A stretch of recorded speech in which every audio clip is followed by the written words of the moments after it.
So, a formal welcome to everybody. Hello and good evening, or good afternoon, good morning, wherever you are. And as I was talking informally before the start of this, and there it is, Dr. Banali Ghosh joining from London. And Yeah, but she but said she's stuck, but I yeah, knew but it for is a very small, just it, i- joining it for a is little. it is our mutual love and respect which keeps attracting us towards each other, and particularly after that event that we had called Tunnel FEM 2024 last month on 23rd June in here in Gurgaon. I can never get over that feeling that I got there. I have done many events, delivered so many courses and other events in India and outside India, but and many of them have been hugely successful. But this is special. This was special. And I can't really find a reason for that, except that the vibrations, the feeling there, because on measurable parameters, which to tell you whether an event has been successful or not, this is at par with many others. But this is special in the way the passion I could see, the sense of belonging, the participants. And I realized how different women are than some of us useless men, and how much they are committed. Once they commit to a cause, how much they're committed to it. And that feeling doesn't leave me, honestly. And I tell you something, we all of us, very strangely, all of us fell in love with the place where we had Tunnel FEM, and I could see that. And in fact, the scheduled closing time was about 5:30 p.m. We continued much later. And in fact, even when we finally closed it, many people continued to be there. And I was the last to leave at 7:30. So that was the passion and the commitment. And so there's no doubt that as many of us have requested that we should have this series continuing going forward. So we'll definitely have it next year. So because of the all the things that we had, we could not fit the panel discussion. And so we had to leave out, but we agreed that we'll have it a few days later in an online mode. And that is why we are here together to have that pending panel discussion. I was very much looking forward to it. And the topic was proposed by Mrs. Dola Roychowdhury, and therefore she is the rightful rightful conductor of this session. So, with those words, I hand over this house to Mrs. Dola Roychowdhury. Thank you, Dr. Manoj. Yes, the feeling is mutual. We all definitely enjoyed being there on that forum. I know a couple of us could not be there all through the day, but whatever time we could spend, that came from the heart. And I think that's what you were talking about, about the spirit of it. And yes, this is something, this is a topic which is close to our heart for a lot of us. A whole lot of us who are available here on the forum have been actively doing mentoring. In our own way, we have been doing a little bit whatever we can for, the challenge, overcoming the challenges, etc., that other people are facing within this domain. So taking this further, I think most of us are here. A few people might join along the way. So what we would start with, today's discussion is the statistics are telling in today's scenario. So we know about the statistics as to what is happening, etc. At the same time, we know very clearly that there is a huge talent gap, especially in technical manpower, even to keep our projects running. And that is one of the major reasons also why women's participation in the workforce has become extremely vital for fostering, not just the talent pool, but innovation and economic growth. But at the same time, what we have seen also from statistics is at the entry level in engineering colleges, numbers have significantly increased in the last maybe a decade or so. Like when we came into engineering force, probably each civil engineering branch had 3 girls, 4 girls. When we joined engineering college, a lot of us were, 1 girl. And for, I think, the initial 20 years of our life, we were used to being the only female member on the team. So those scenario has started changing. But when you look at the statistics, you also see very clearly that the curve tends to drop. So while we have substantial amount of people at the entry level, as they grow continue into junior, mid-level, senior level, and finally at the, by the time the leadership level comes in, the numbers has substantially dwindled. So somewhere down the line, what I would probably call it, there is a broken rung phenomena. That's what we call it, that somewhere the step is getting broken. And the advancement as a result, there is a skew. There is a definite skew. So while companies are hiring at entry level, I would start with Dr. Barnali. What steps do you think the organizations need to put in place to bridge this gap? So while Hi. at entry level we have a lot of people, but they tend to drop off on the way somewhere down the line. So, hi, thanks for bringing this point up, because you raised a very pertinent issue, and this is something which we have observed even here, that at entry level in our companies we have 50%, and as we are progressing further, that drops up, and at senior leadership levels it's about less than 2%, 3% women. So that is, and so we try to do a lot of work. What is it that's changing? And the one fact that happens when we lose most of women is when they have children. And this is something which is a universally acknowledged fact, that when women go on maternity leaves and when they come back, they start doing part-time work, 2 to 3 days of work, but they find it very, very challenging. And then you lose that talent pool. So one of the things which we kind of have is adapted this idea of flexible working, agile working or flexible working, which is what we asked the women, what do you need? What do you want from us so that we don't lose you? And this is what they virtue, that they want the ability to be able to pick their children from nurseries at the time that they want and then come and do the work. So having flexible working and understanding that there are a few years in that when the child is small, they need a bit more adaptable managers. So training the line managers also helped to give women that adaptability and to make the work culture such that you should not be penalized for having a child. You can be an ambitious woman and still have a child, and you can still proceed and progress in your career. So these are the type of, so it's not just about, we can't solve this problem just by the women alone.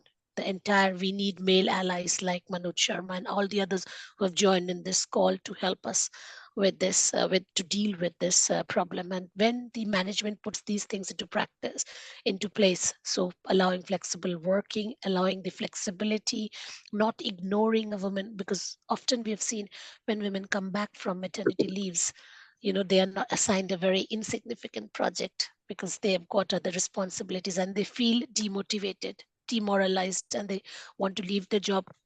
So not doing that, but taking them as equally, they are also equally supportive, and include, make them feel inclusive when they are coming out there. And that, and of course shared parental leave is something which we have used, started here, so the men also take parental leave. So just sharing the responsibility, share the joy with your partners. And I guess in India you're much more luckier, you have a whole lot of household supports to help you in this, so women should take advantage of that. Thank you. Actually, in urban scenario, Badali, that is not true in a lot of cities in India also at the moment, because families have turned nuclear here also. Because the working expectancy has gone up. The previous generation is still probably working when the next generation is, going in for this kind of a break. But you made a very specific point out there about, 2 points I noted, especially one is the management approach, which is generally what we call as top-down approach. So, and second thing you talked about is having a sensitive ecosystem. So you talked about, motivating or incentivizing, or rather training up your line managers to ensure that, the women are given, when they are, especially the returnees, that they are given an ecosystem where they can continue to thrive. Now, I'll take this question further to Dr. Nilima. Does that also happen in the academia? While the industry is doing its bit, how does the academia, handle this? Or do you have a break out there also, or is there a difference in leave policies? Yeah, I think academia, at least like, in institutions like IITs or centrally funded institutions, we have a flexible system. And up to the child gets 18 years, we do get child care. And in addition to what you said in the starting, like the entry level, especially in civil engineering or in any other engineering, also in the last couple of years, I think 20% seats have been reserved for girl students in IITs for undergraduate. So this helped us to fill, because I was a nodal faculty member from IIT Indore. So wherein like we have taken a lot of care and a lot of interactions with the girl students from different colleges, especially in the school, high school girl students, so which really helped us to achieve that number. I think it is all goes to the policies. Private institutions, especially, yes, these challenges do happen because they're a bit rigid, and I think the same goes there also in terms of sensitization, what Pannali mentioned. I would take this point again further. You talked about reservation, that there is now in IITs and other engineering colleges, you are holding 20% kind of a seat, for girls. But at the same time, the fact remains, especially in India, there is a substantial bias and stereotyping. And this very often starts from home when a girl tends to choose an engineering stream. And there is a lot of pressure at that point also to opt for branches like software, computer science, electronics, which are presumably safe and becoming of women. So there is a stereotype that exists. Yes, I do agree. Yes, it is there. Actually, I'll tell you, during this JEE counseling, JOSA counseling, one of the parent, he came to me. He's from South India only, from Hyderabad only. So he was telling me that my daughter got civil engineering, we are not happy to join. And I myself sitting there as the head of the department, actually, which he don't know. So I think, it is a social issue as well. I don't know why it's still there. It's very, because my daughter is joining civil engineering this academic year. But some of her friends are asking her, why civil engineering? She was feeling like, why this like question coming up? Okay. So, of course, she could answer by herself. But what I want to tell you is, I think it is a family, because she saw me or something like this. Maybe she's confident enough. I don't know, but I think her friends, of same age are asking her, oh, you are taking civil engineering. Why civil engineering? Okay. As if like this is a branch which like kind of special people take, I don't know. So yes, I think this is a social problem. I feel at a family level also. And now that we are talking about biases, and almost all of us have gone through some amount of bias, unconscious, conscious. Lucky, what do you think, do you think this kind of experience somewhere down the line continues when they get into the workforce also? Thank you, Dola. I think it definitely continues. We are talking about, when you start being a civil engineer from the level of being a student, just like how Nilima was talking about, how difficult it is in the society for people to understand civil engineering is a vital part of other engineering. And also we are building infrastructure. We are the most visible, our work is the most visible. Yeah, and we're building infrastructure in every part of the world. And without civil engineers, people don't understand that there is no way that the web of infrastructure around the world can be built. And regarding the bias, it starts from when you decide that you want to go into civil engineering, as Nilima was talking about, and it continues every level of your career. It is very difficult to, even like when you start as a young engineer, you're always like, because we are minority everywhere we go, right? Like every company you go and every task you take, you're a minority. So you're always judged based on that. You're always judged based on that. And once you start being in the field, you have that bias that goes on, like, oh, she's a female. And of course, like, if you think about you're coming lightweight, from the word, I think like she's a lightweight kind of yeah. And if the girl happens to be petite, then like even further hard time. Further hard time, yeah. I mean, I can give examples of like, if you're a even if you're a white female in United States, it's a different bias. And even if you're a immigrant looking differently, like for example, like I look different and I'm from India, so I have a different thick accent compared to how people look at when you're on job sites. And it's just like, at that time also you are looked at differently. And if you're in the office, you're looked at differently. And once you decide that you want to get married, your managers look at you differently because yes, once she gets married, she's going to have a baby, and then the family track starts. And how are we going to give her more responsibilities because she won't be able to take it, right? And once you come back from maternity leave, which Dr. Bernali was talking about, the bias again starts. And she mentioned very good points like, flexible work hours and adaptable managers. Adaptable managers is a big thing. I think flexible hours is yes, but I think adaptable managers. And the other thing I would like to add is like when they come back, you need to have a career plan for them. A lot of companies, because that is a major reason why when women come back from having kids, leave our industry is because there is no career plan. They have seen, as she was talking about, Dr. Bernali, that you're given menial tasks and you have they accept that you're going to be okay with it and you're going to do the menial tasks and you won't climb the ladder. Recently, we had this conversation in Women Foundations where we saw the confidence level of women, increases by age. And when we are 20, 30, 40, our confidence level is so low compared to men.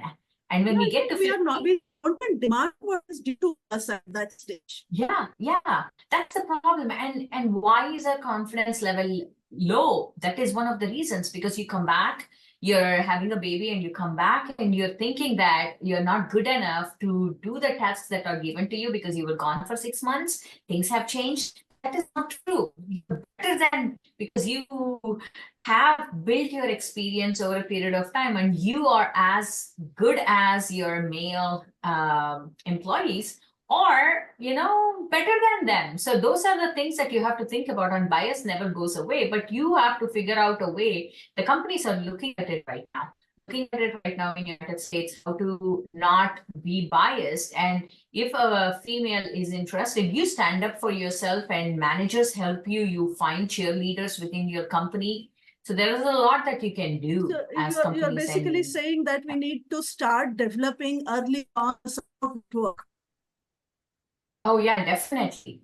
That is very much needed, and not just one person who is your boss should be your support network, but you should have more than one, like at least 7, different levels, different companies, different backgrounds, who can really work towards being your cheerleader when you're not in the room, speak for you when you're not in the room. That is very much important. We also have Dr. Arora on the panel. She is already here. Dr. Arora, taking the same point further, do you think you have worked in India, you have worked outside India? So do you sincerely think that if there are some women, at least in a senior or a management level, they somewhere down the line are able to help the younger generation navigate these kind of biases? I do know. Thanks for the question. I think that having more women, at least in the middle management or in the senior management, should be helping, and it does help.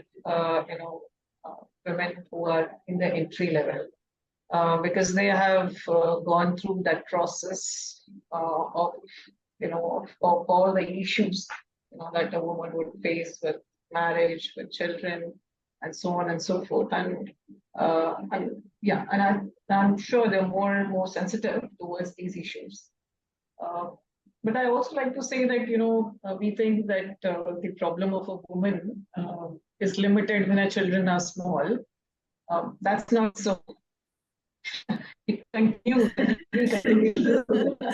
was going to say that. That the children have grown up, and now you can devote or you can have less responsibility towards your family. That's not right. The responsibility of a woman towards her children and family continues, throughout her working career. So, so while we are at the same thing, so effectively what we are saying that the mother's role or the nurturing role or the caregiver role continues to be with the female member generally across the board? Yes, predominantly, at least in the Indian society. So in such a scenario, I would also say that the mother's guilt also continues? No, I don't agree with that. Because I'm happy to hear that. Nobody else is there with me. No, I don't. Something really important. It's like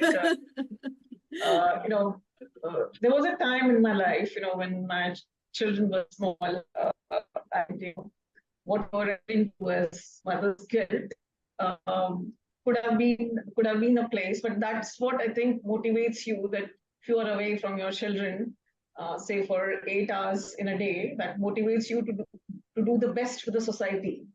Now that you are not giving the time to your child, so that could be a major motivation factor for a woman who's away from her family, devoting time to her job and to the society. So it could be actually a motivation factor as well. Dr. Akanksha, as a young mother, what is your take on this? Hello, ma'am. So thank you for asking this question. Well, I agree with all of them, that this, we are being, if we are working too much, then definitely we are going to be just home. And if we are, devoting too much time at home, then definitely we are not doing work, like our work properly. Being a mother and, working, both of them are full-time jobs. So hats off to all the working women who are mothers, because they are actually doing full-time jobs in 24 hours. So no doubt about that. In fact, what I can say that I also worked in Singapore, although it was only for 1 year, but I can definitely say that there also the scenario was this, like, it was mother's duty, duty to nurture the child, to take care. And that's why I heard from many of my Singaporean colleagues also that, they used to leave jobs, because there it was only 45 days. And now it has changed or not, I don't know.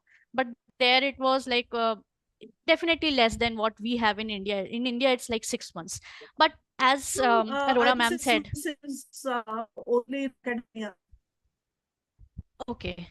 In corporate also there is 6 months. In IT industry, I've heard. IT. Yeah. So yeah, it's 6 months. So definitely in India, like we are at a better place, but it doesn't stop. Like, where will the child go after 6 months? So at least before he goes to the school, those 2-3 years are very, very challenging for any mother. And as an young faculty, I can say that these 4-5 years are very, very crucial for career also. But at the end of the day, I'll have to compete with the men who were working there from 7 a.m. to 9 p.m. with them. And at the end of the day, the CV is important. Nobody is going to ask me where were your those 2 years or 6 months, and why you couldn't write papers in those 2 years, why you couldn't go to for site visits and all. So at the end of the day, you have to compete in this world. And yeah. I would take slightly, I would deviate from this chain of discussion and take this point to Mini. Mini, can you add another dimension to what Akanksha was saying? That if women need to be there, especially the returning, kind the mid-level management is what we are talking about right now, is do women need to do something proactively to ensure that the rung is not broken?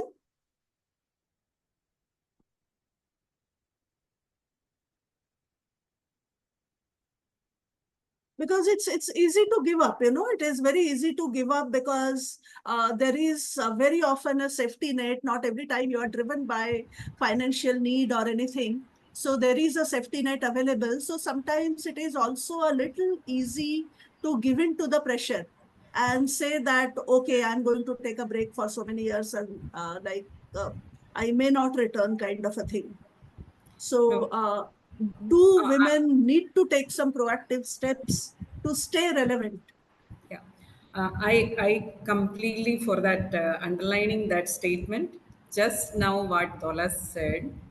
See, we all know that it's required, okay, for a woman to remain in the professional field, especially when it is coming to civil engineering, and especially if it is something like tunnels or mining, okay, or in disaster mitigation in remote areas.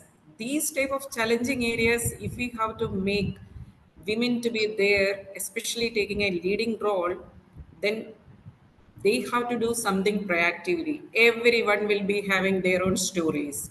So to make it from, the girls should be confident that this is a rewarding job. Even if I am taking some special measures now, this is going to give me back. I may have to take sometimes little adjusting things for myself. I may have to ask for support system to many people, okay, but it is going to be rewarding. So first is creation of awareness that there are so many good things going to happen. So this is a particular time, and as many of you told that it will be continuing, the time which they have to adjust that time, give that big picture and ask for flexibility. The shyness has to be removed for asking for flexibility and support system in the professional space as well as personal space. Second is training to be a leader, training to be a leader and a manager, that is required. Usually in India, for men, they are getting a lot of opportunities. Maybe the formation time, 25 to 35, that is the exact time we are really balancing, somehow maintain the professional life and settle in life, personal life. So but still today's digital world, you can still get the training for to be a leader as well as a good efficient manager. And the third is encourage networking, like Lucky told. It's very very important, because we will always come to know that there are other challenges also. So the proactiveness is very very important. And even I think our generation was not that much aware, but today's generation, even starting from selecting a life partner, that today's generation used to talk to the whoever it is, the men and I think, I also attribute this phenomena, what you are mentioning, Minnie, to working mothers. Because probably the next generation has seen a little more working mothers and seen their struggles, the daily challenges that they face. They have lived the life along with their moms. So probably the next generation is a little more aware. But, I'm just, you mentioned a few points, and that is a point I'm going to take to Dr. Suresh Sharma ji. Sharma ji, do you think at your, you have, had a very wide range of, career graph. So do you think that when managers who are men allocate work to women, do they tend to be overprotective sometimes? Yeah. In their, probably, when we are talking about creating an environment, etc., do they tend to coddle or, create a overprotective kind of environment? Does that happen? Thank you, Dola. Dola, if you give me a minute before we start, I was trying to understand as to today's our focus is, if you look at the subject today, it says women in construction. So we are into civil engineering, especially into the construction part. And then the second part says, very rightly worded, navigating challenges and embracing the diverse perspective. Yeah, we have to develop the perspective. And there are two words to it. It says navigating challenges. So firstly, we all agree and acknowledge that there are challenges. There is no doubt about that. Absolutely. The second part of it is that, okay, how do we navigate these challenges? After all, we have to find solutions today. It's an evolving world. So I will look at the whole thing in two things, or in two parts. One is, when you look at the challenges are again the challenges that you have within your own self. You are facing as an individual. Yep. Then there are challenges in the organization. Okay. And the third are the challenges in the environment. At every stage, you are, as women, I'm sure we also see all around. Okay, you are going to be facing challenges like that. So firstly, come down to facing the challenges yourself. You know that, okay, it's not in India, it's pan. It's everywhere. It's everywhere. Everywhere. That women, when they start early, there is no doubt that today there is a shift. Very enthusiastically, parents would put them into the engineering education, including the civil engineering. They start nicely, start on a very sound footing. Somewhere around 4, 5, 6, 7 years, when it's actually the time to take stock, the marriage factor, the mother factor comes in, and that is where the things start going down. And thereafter, once they are back, they are in a dilemma. The steam is lost. Some of them come back. Okay, now what do you do? How do you manage this challenge? This is the biggest challenge that even in our discussion is disappearing. So there is a stage here that, okay, we have to manage a situation where it is start, stop, start again. That stoppage of 6 months to 1 year, how do we manage that? And I'll give you a small example. With a bit of a military background, I will define that also. One of the most, if you see world, I would say the most difficult job for any person, any human being on earth today, is to fly a combat aircraft. Okay, it's not that it's a defense background I'm saying. No, it's huge. None of us can really measure up to that kind of things. You know why? Now, what do they do when they go off on a staff kind of a job? They take a break for 1 year. They are non-operational. After 1 year, after 2 years, they come back. They are not allowed to touch the machine. They have to undergo certain tests, certain retraining, and thereafter they are back from where they had left. So similarly, if the women have to take a break, this firstly at an organizational level, this should be recognized. They are doing this for the sake of the society, for the sake of the families, for the sake of humanity. Okay, they have to bear children, they have to bring up children, and when they're very young, nobody other than the mother can take their job. This has to be identified and addressed by the organizations. People say, no, organizations are doing it. And let me tell you, it is not that they are doing it. DEI is a good slogan, Absolutely. but let's not leave it at a slogan. You have to walk the talk. Now, this is some issue which I think people like us must sensitize. And rightly, some of you all have already brought out. If the organization is not coming forward, you have to demand it. I'll give you a small example. We had women in the armed forces, 14, 15, 20 years, they've been here. Somebody gave them by grace. They say, okay, we give you permanent commission. The other day I mentioned. And then they said, okay, 25 years, our counterparts at what 16, 17 years of service are being given command of units. You have relegated us totally. The Supreme Court had to intervene and give them the command positions. Today, it's a reality. So at times, I'm not saying do that. At times, you have to demand. Okay, you have to demand. And how the organizations cope up? Well, the organizations, given a chance, they will come. So this is one part. Now, here there is a lacuna also. Right from the beginning, I think majority, and don't mind my saying so, majority of the women, are they being actually trained for leadership roles for future? Are they grooming themselves for the future role? This thing you said that you asked me a question that are they being mollycoddled and are they being given soft kind of jobs and protected? Yes, to a large extent they are. And I'll give you a simple example. In the companies, when you look at it, not more than 5% of the women are given the job where the independent P&L accountability. Exactly. They are given soft kind of jobs, other kind of soft kind of job. Why? Well, if it is harsh, it is hard on them, let it be. This is the way they will learn. I think we must remove this bias. The men have this bias, fatherly bias. You have I always say that the only concession that men have to be take care of, that the dignity of a woman cannot be compromised in the workplace. Two, their space has to be given. Thereafter, on the professional front, okay, other than these breaks, which become human necessity, please treat them equally, load them equally, train them equally. Okay, hand holding is required, and then they will come up. Now, 16, 17, 20 years, you have not trained them. Okay, you're not giving them sufficient roles. You're not given them the grill. Okay, you not put them through the fire. And at the 20th year, how can they become leaders? How can they become successful leaders? So this is a lacuna which we have to address. This is one. Okay, so this answers your question. I only hope it's something. So this stereotypes and the mindsets of the men also have to change. And this we have. So because we are really short of time, I can't really carry on and on. This is as far as both the places that the individuals also have to. Now the women also have a role. It's not that, okay, let me tell you, pardon my saying so, I think 50% only look toward the organizations. What are they going to do with us? Absolutely. That was the reason, I asked that proactively, what do the women need to do? You want to be a leader. If you are an ambitious person, you want to be a leader one fine day, you'll have to groom yourself.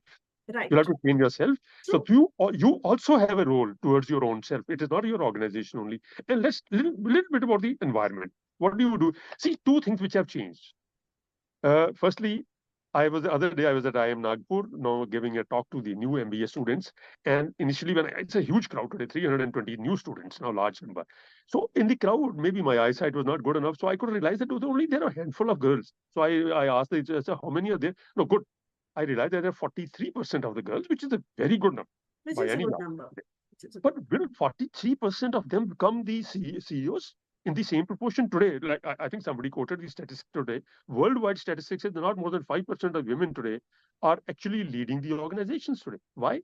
Now we are into second and third generation now. Why is it not happening? So there is something wrong. We need to have a fix. We have a professor coming from the IT, two of them sitting here. I was surprised that out of 21 or 23 IIMs, two which are being led by the women. Leaves the engineering. We've been saying, no, civil engineering is very tough for women. Agreed. They are very good in academics. Why are the academic institutions today not being, it should have been by now, it should have been at least 50%, at least out of 23 or 21 IIMs, it should have been at least that's slowly happening. What you said, Dr. Sharma, about DNI, in the last few years, the narration has definitely started changing. Yeah. So today we are not talking about equality, but the terminology we all use is equity. Yeah. So, because that's, and when we are talking about equity and not equality, I would say is equal opportunity. But when we are talking about equity, we are talking about equitable opportunity in the workforce. Yeah. And this is not just for women or non-binary, gender folks. What Lucky was also mentioning a while ago, this equity becomes a larger picture when each of these groups, they get what they need to be successful. Yeah, so it is not always women. Now, like we are talking about the third gender also. Yeah, other genders also, yes. So, the non-binary gender also we are talking about, and which means somewhere down the line, the grouping has to change. Yes. The how you look at it has to change. So, and in most organizations, a lot of men are actually driving this change. There is no doubt on that. That's why I said, okay, it should not remain a slogan. It should be, we should walk the talk. And there are three more issues that I want to vary. One is that somebody already mentioned that the women need to have that gain more and more confidence, which will come through, when they upskill themselves, upgrade themselves, learn more, do more exposure. That is one part of it. Second is somewhere also, they lack some, I've seen, pardon my saying so, but somewhere is there a case where there is some kind of an imposter syndrome also? When those who are not very confident will probably have, am I right? Will I be able to do it? Why that? That should go away. That kind of a mindset in the women, or at least in the growing women, must change. And third is the perception management. Still, like typically a Bharatiya Nari, perception management, log mere bare mein kya kahenge? If I'm not looking after doing well enough at home and my job, I think somewhere we should shed it off. Leave And aside. now I would take another view also from this, and I would probably again go back to Lucky and ask her, Lucky, how often have you been called arrogant, overconfident? It is one way is to say that you are shy, you are soft. At the same time, when a woman, when a man is, trying to find his way around and go ahead, he's called ambitious. But a woman tries to do that, very often she gets labeled. So the labeling is on both sides. One what Colonel Sharma was just mentioning about soft, shy, that is one side. The second side also is like, you are arrogant, over ambitious. Yes, very often, I should say, Dola, unfortunately. I want to give you an example. Recently, year and a half or 2 years ago, I was being interviewed for a job. Okay. This company was asking me for more than 2 years to join them. They have been hounding me. They really wanted me to join the company, everything. It's all fine.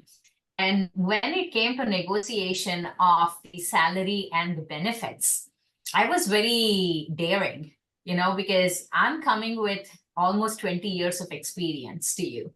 And I know what I can bring to the table. I'm in my 40s now, so my confidence level is a lot higher than when I started in 20, you know what I mean? In 25, 30, I could not even ask for a higher salary, because I thought that was wrong. They will kick me out of the job and I can't ask $5,000 more for a year, to be paid. So I asked for a lot of things, because I was moving from New York to Florida, and New York very high, costs are very high, cost of living is very high, but Florida is a little less, but still you have a lot that you have to think about when you're moving 2,000 miles away, right? And when I put down everything that I wanted for my negotiation, you know what the president of the company told me? The president of the company told me, you're very greedy. You're very greedy and you're asking a lot from us. I was like, would you say something like this to a man? You probably won't. You're telling me because I'm a female coming with 20 years of, it doesn't matter 20 years of experience, you're telling me this. And he told me that I'm very bossy in the way I'm asking him. And I was like, I am not bossy, arrogant, temperamental, unreasonable. Yeah. And unreasonable was another word that he used. And I was like, are you serious? You would never say something like this to a man. This is what we need to get over. You were 100% right, Dola. And Sharma also mentioned this. When you know what you want, you know how to divert the conversation towards end goal or the goal of the company. You're always looked at, you're being bossy. And the men will always look at you like that and also as arrogant, but you're not. You're basically reiterating, what has to be done. We need to make that stand for sure. Definitely need to make that stand for sure. Make them understand you're not being bossy, but this is why it sounds like that. This is changing. This is not like how it was 10 years ago. Even 5 years ago, it was different, but this is changing in United States, I will say. Couple things to add is like, when you join the workforce, Suresh Sharma made a very good comment. When you're young, you need to build yourself to be a leader in 20 years, right? Yeah. It takes a lot. And it is not just the company. How much company is going to provide you to be on the track is one question. The second thing is like, how much are you going to put yourself through understanding, learning, and figuring out what your career path should be to be on that track is very important. Some of the companies these days in the United States, what they're trying to do is when you start with a company, they're going to provide you with a coach. That coach changes every few years. But what that coach means is initially when you're in your 20s, you have a coach. Once you become a project engineer, senior project engineer, you're given a mentor. within the company. And mentor can come from any part of the company, and coach can come from any part of the company. So that actually institutes a commitment within you, and company is also willing to put the commitment for you within the company, right? This takes a lot for both of you to make this happen. So this is one of the things that is very important, I think, for organizations. And some of the organizations in United States also has, we were talking about non-binary people, right? We were talking about not just man or a woman, but outside that realm that we are experiencing now, and we are trying to support them. Absolutely. So companies have started coming up with employee research groups, employee resource groups they have come up with. So LGBTQ has a resource group, Black has a resource group, Asian has a resource group. So it's not just branding yourself to be different. It is basically the needs of every group is different. When you think about the biases of every group is different. We all go through biases, but the biases, the percentage of the biases and everything is different.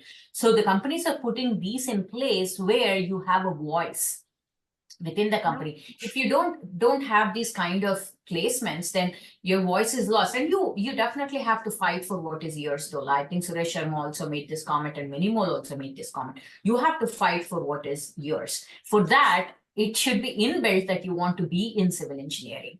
But one point I wanted to make is, like, when you start as a young engineer, the company I work for has a huge laboratory, right?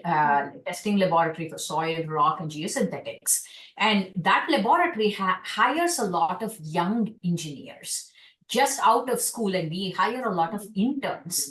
When we are talking about these things, the young engineers and the interns don't even know what they want.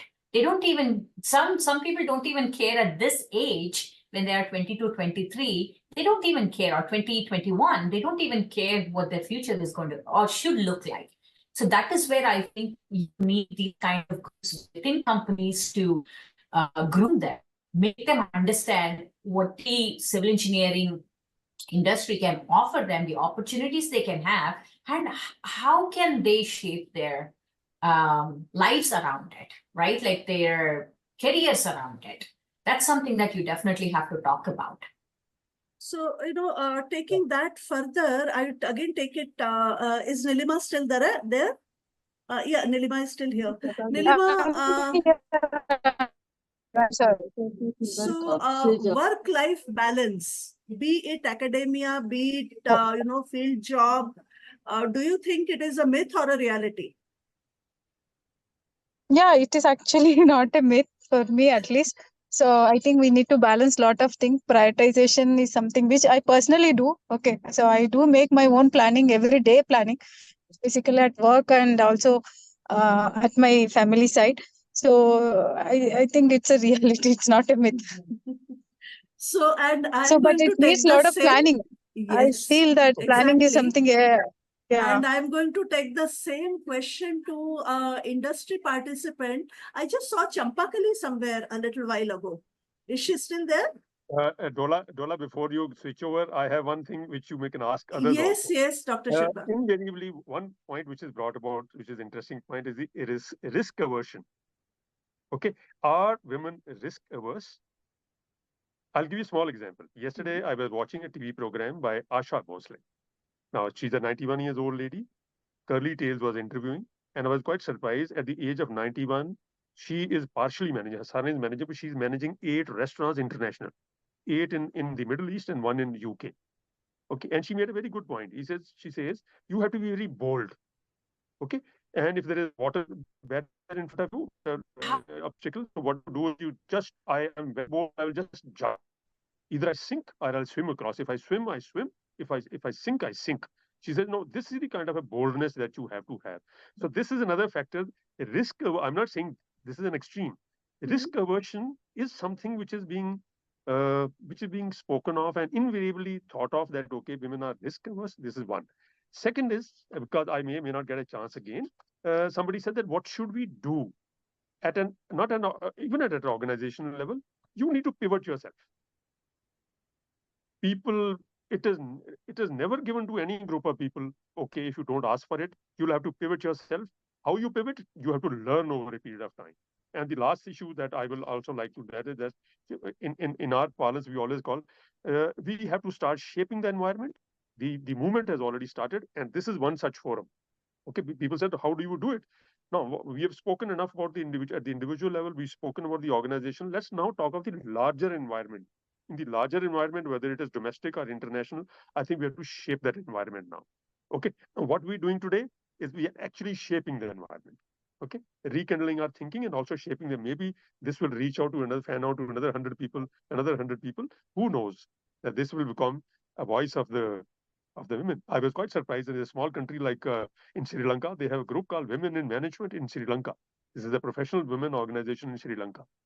Okay, so many things are happening in the world. It is not that we are the first ones to start, but a very good beginning made. And my good luck to all of you ladies here. Thank you, Dr. Sharma. I'm going to take your point to Dr. Arora. Dr. Sharma talked about a lot of things. So if I have to rephrase what he put across, and I would ask you, what drives a woman to success? Is it the drive alone, need for financial security, personal aspirations, or just the need for equity? So which is the most, probably, I would not say which is the most, because probably it is going to be different for everybody. But what are some of those few what drives women to success? So I think it's a combination of all the factors that you mentioned, but I think it's passion, which is very important. For me, as a personal case, passion for civil engineering, drove me, and it, I could find avenues for having a work-life balance. I mean, this is what actually drove me. Of course, finances are important. Financial stability for a woman is definitely very, very important. I think I would rate passion the most. And given an option, would you do anything differently? Would you go back and do anything differently than how you have done till now, given an option? I'm quite happy, the way I think, I think that's very important, I mean, no regrets. No regrets. Absolutely. No regrets. Absolutely. Nita, Nita, this is lucky. I want to ask you, rephrase that question. What would Nita of today advise Nita when she was in her 20s? Okay, so see, when I was in my 20s, I was not clear where in civil engineering I would head. I fortunately got into a design wing, and I fostered I made my way in it, and in the process developed passion for what I was doing. So there was very less site involvement, very less on-site activities at that time. But yes, today I'm overall much more balanced, both in terms of, I think, my professional career and personally. I think I've tried to do the best I could have, given that there are only 24 hours in a day. And I think we are close to 5 o'clock. Before I, start summing up, would somebody from the rest of the audience would want to phrase any question at this stage? Somebody would ask anything to the panelists? Oh, I have a question from Arindam. Okay, I'm going to, Arindam, read your question. Arindam says he joined a little late, but he's enjoying the discussion. Lots of things as takeaway messages. the bias and barriers need to be broken and has to be worked out for better from both the ends. Whether the industry or the academia, shaping of environment has to be brought forth. I think at the very first, we all should get out of the stigmas which exist in both the feminine and the masculine counterparts. True, Arindam, absolutely true. Dr. Ramanathan, Dr. Mohan, would you want to ask a question to anybody? You can just start your mic and ask a question. So good evening, ladies. Wonderful. I couldn't join the sessions, but I want to make sure I joined today to hear you all. And it's a wonderful work by Manoj Verman. Thank you, sir. So, okay, let's say I represent the FI here. We are the professional people with the heavy equipment and contractors. Oh, I'm yet to see a hard hat filing operator. Okay, so whether it's required or not, I'm yet to see that. And if you let me share, can somebody make me host? Share. I want to share a picture. Will carry a lot of messages. Make me host, please, Dola. So so my question is, you are all doing wonderfully well, and this sort of forum is exchanging the reality. Manoj will have to do that. Yeah, Manoj ji, can you share? So life work balance is the most important thing I feel for the women in just not just in tunneling or foundations, but in civil engineering. You are the host now. Okay, thanks, Manoj. So I just wanted to share this picture. Can you all see? Yep. So this young lady is working on a diaphragm wall rig, making diaphragm walls in Bangkok. So she's so effortlessly using this heavy 50-ton machine for with a grab, making diaphragm wall. And I was stunned by the way she got inside and out and checking the alignment, everything herself. So I don't expect well-qualified women engineers to do this, but at least they should know what this is. What we find in the industry is the operators are not skilled. We depend a lot on the operators' feedback. They're not always correct. From the deep fish industry point of view, I can say that the operator's feedback on what he says, what's happening below ground, is not to be believed. And women engineers should be good enough and say, let me go and run it for 10 minutes and then feel it myself, especially when they reach the termination criteria for a pile. So this is just on the side to show where this picture was taken almost 10 years ago. It's not recent. So it's something that I try that we have more engineers who have been hands-on, need not be always hands-on, been hands-on on this kind of heavy equipment and learn more on the field. We have done enough. So my observation, I don't have a question, Dola. You're all doing a wonderful job. My observation. Thank you for bringing in that perspective. And yes, India also, this is very much reality today. We have complete, mines being run by women, including mining equipment, drilling equipments, everything, management onwards.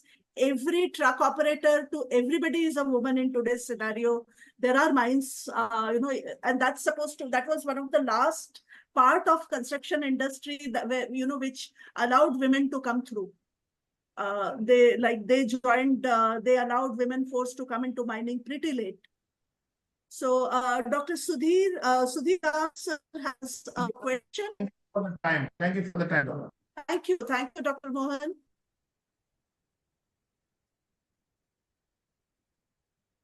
Mrs. Das, you wanted to ask a question.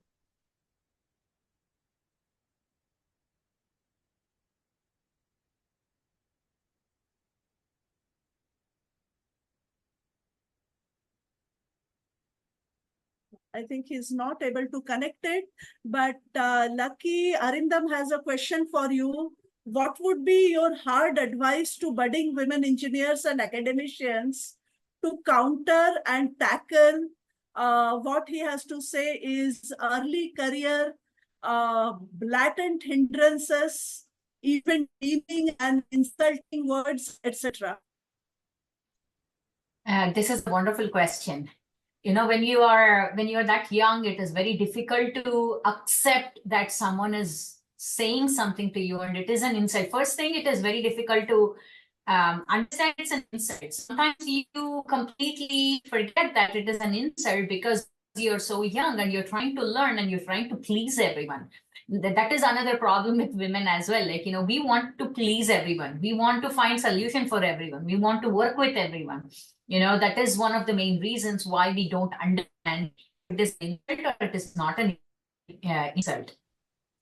What I would give you as an advice to tackle this is, number one, you know, have that communication channel open. It may not be the communication channel with the person who is actually insulting you. It may be the communication channel that you have an ally within your team who can actually have this conversation with you. I'll give you one easy example, Arindam. I was on a project site a few years ago. This is one of the biggest pump stations in the country. Out of 180 people who were on job site, I was the only female.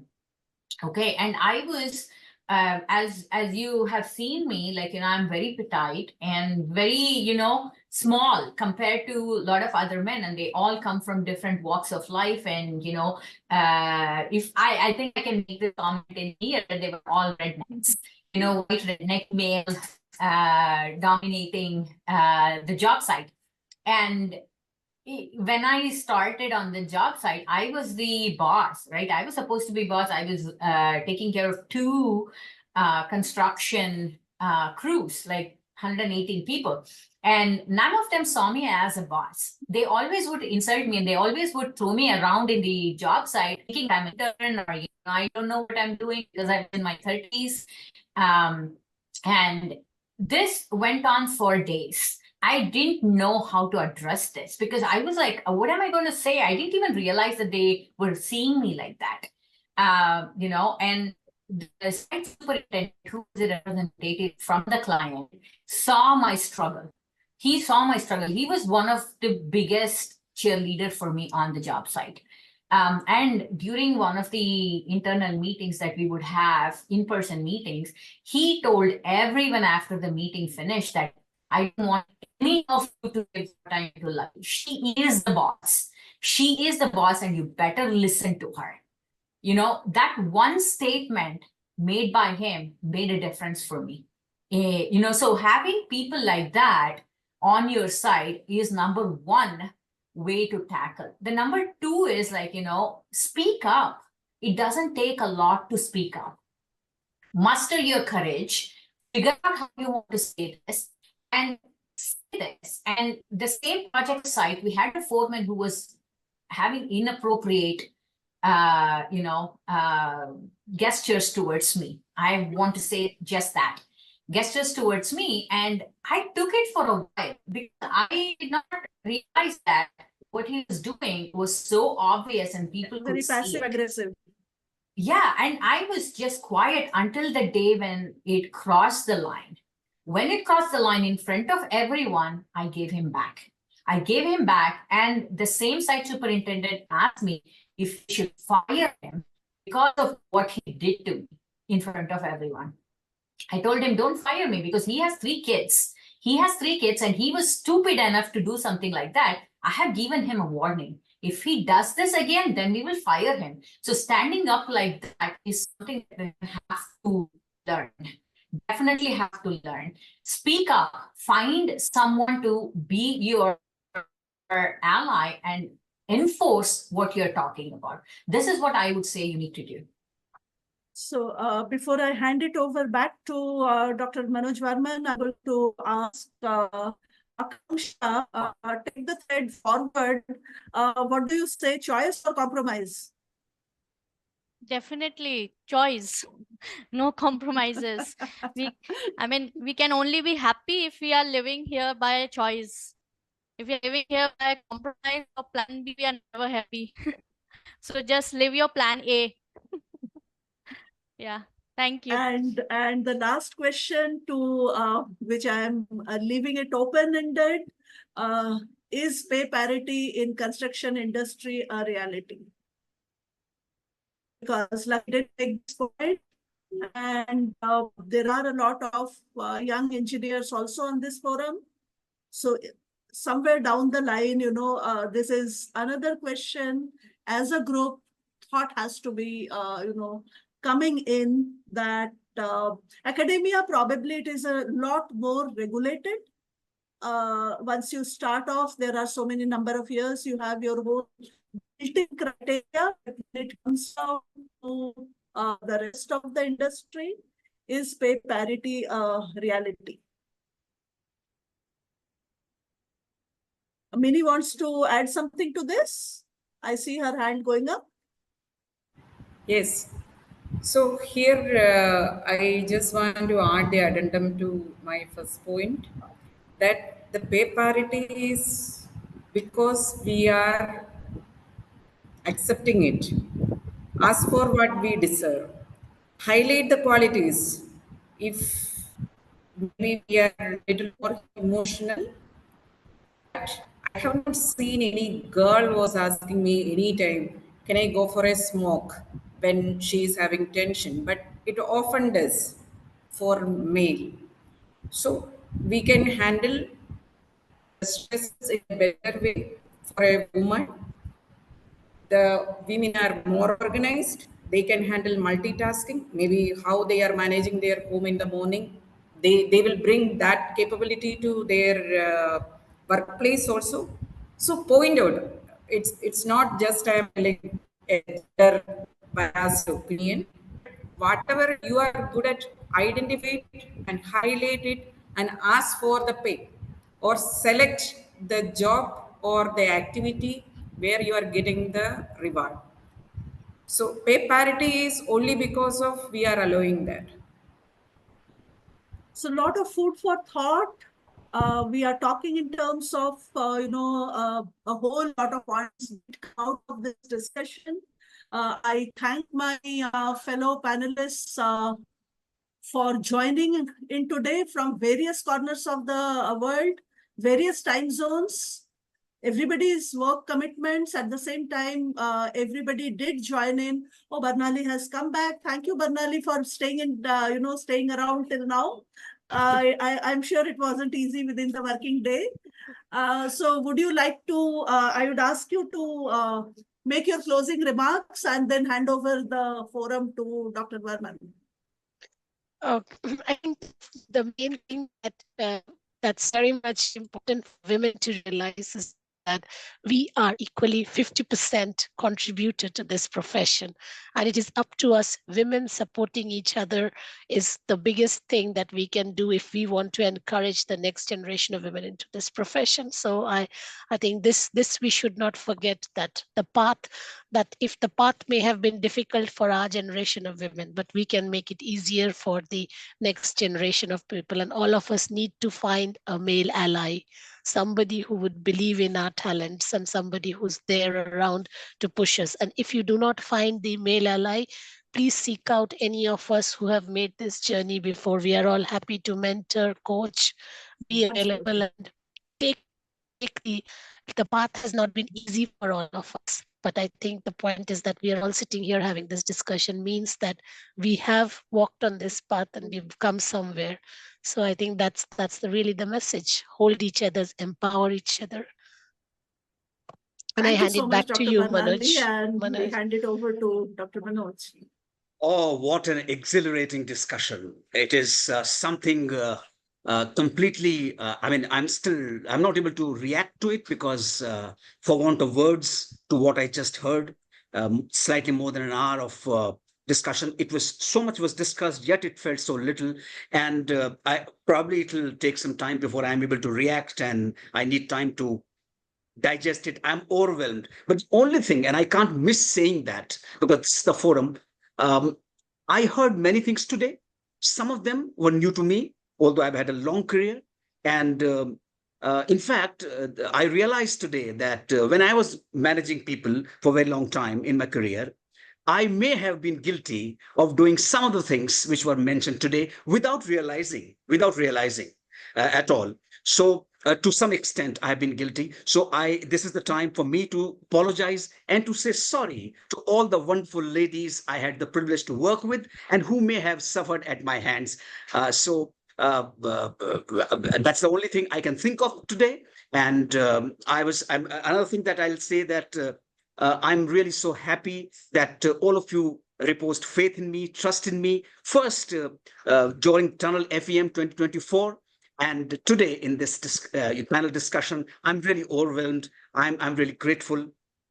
And we'll definitely continue this going forward. So with those words, time now to say bye-bye to all of you once again. And we'll keep this flag flying high. Rest assured, we'll continue to do these things going forward. Thank you very much, everybody. And bye-bye for now. Thank you. Thank you very much. Thank Hey you. everyone. Bye. Bye bye.